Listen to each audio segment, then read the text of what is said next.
So the exact way this precious, autistic, and nonverbal 3-year-old little boy died at a daycare about a week ago has now come out, along with the monster daycare employee who is responsible. And it is unreal. This story makes me irate, and I absolutely hate it for this little boy's family. So in case you had not seen my previous video, a 3-year-old nonverbal autistic little boy died at a daycare in Missouri when he was forcibly held down to take a nap. Conrad Ashcraft's death took place on May 16th. This was at Poppy's Playhouse 2, which is in Park Hills, Missouri. So on that day, staff member Tiffany Hedrick, who is pictured here, took Conrad to the hallway during his nap time because he was allegedly crying or whining. She then reportedly laid him down on his back and tucked the sides of his personal blanket that he brought from home under his body, and that then trapped his arms. However, he kept wiggling, so this monster here then turned the little boy over on his stomach. She also allegedly put an 18.2-pound weighted blanket over Conrad's body and over half of his face, and that was in order to try to get him to take a nap and go to sleep.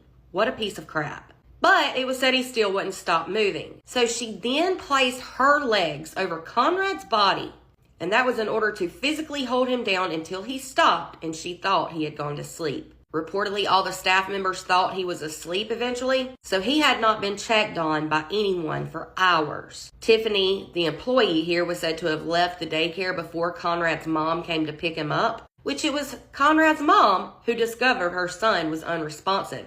No one would have known until the mom knew.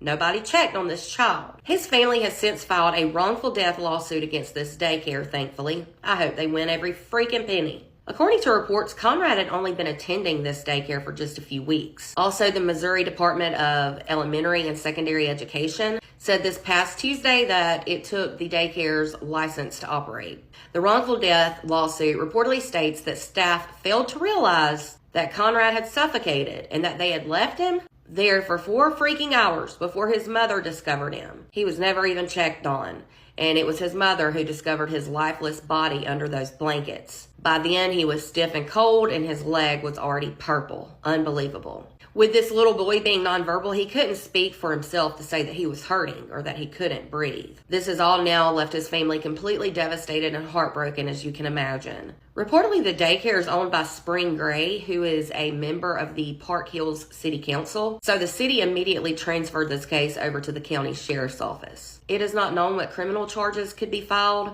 or will be filed. But this little boy deserves justice, and those daycare workers, especially Tiffany, deserves some type of harsh punishment. Time behind bars would please me. My prayers are still with all of Conrad's loved ones.